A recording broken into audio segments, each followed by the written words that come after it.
All right, folks. This here is a quick explanation of electricity. In fact, specifically, Ohm's law. So Ohm's law. And Ohm's law is usually written out V equals I times R, where voltage, which like here is a V, abbreviated V, is measured in a unit called volts, abbreviated V. So this is the units, by the way. And then, so here's the units. And then I right here, I is current, and I is current, and it's measured in amps. Technically it's amperes, but hardly anybody ever calls it that, so we'll just call it amps. Amps, and abbreviated A. And then R, this one here, is the abbreviation for resistance, and its unit is ohms. But the symbol for it is that little horseshoe-looking thing there, the omega symbol. So VIR, those are what they stand for. And remember, think of water, a water hose. What flows on a water hose? What flows down this, like down that water? What flows there? Water, correct, in a water hose? But in electricity, when you say electricity is flowing, what's flowing is these things called electrons. Electrons are flowing in this tube. And the more flow, right here, the more flow, I'll just call it the flow rate.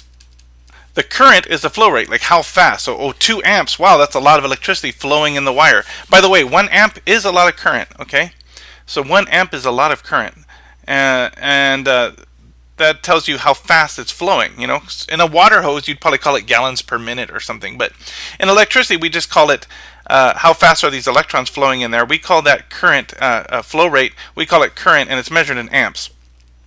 How bad do the electrons want to flow? So how bad does it want to flow? Well, it depends on the pressure of this side versus this side. Like water pressure. If your house, you turn the water on and it barely kind of just dribbles out, you're like, oh, the water pressure is really bad. Well, pressure here in this hose, what makes the electrons want to flow is voltage. So this is like pressure. Like water pressure in a hose. You know, the more pressure the water has, the more it squirts out of the hose, right? There's like tons flow out. So same thing here. The more voltage you have, the more these electrons will want to move. Now, this resistance is like a pinch in your hose. If you can make a little pinch, so here's my hose right here, and if we could put a little pinch in it, like, you know, somebody laid a weight or dropped something on the hose, then it's going to cause a little pinch, and it's going to resist. So I'm going to put a pinch right here. So here's your pinch. So it's like a pinch in the hose, and it slows everything down. So then what happens is you get this reduced rate flow. So the equation is this, and it can be written in 3 different ways. That way, or we can solve for I, which is this.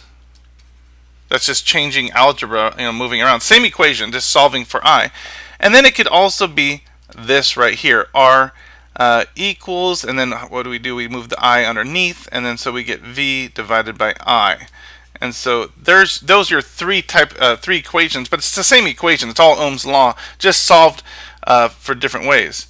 So looking at that, we're going to go new.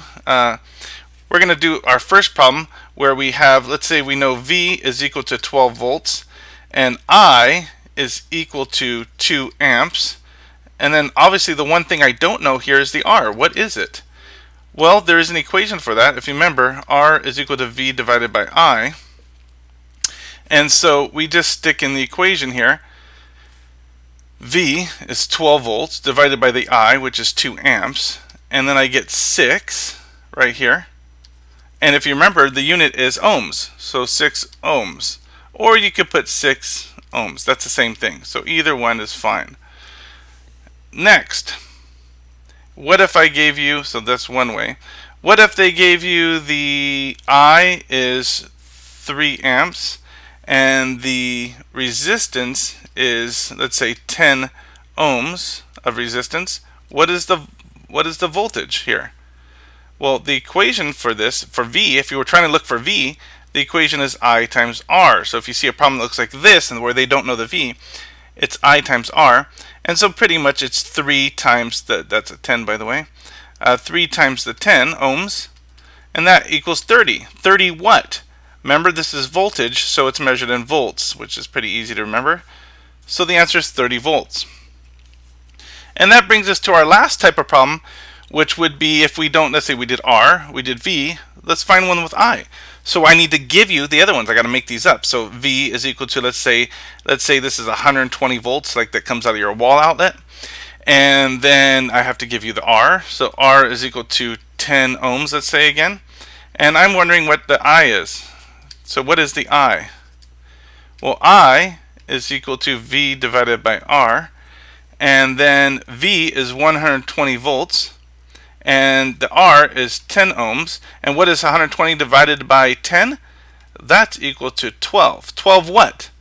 Current, if you look at that first thing, is A. 12 amps, remember? So you can write amps or A, doesn't matter. And so the answer is 12.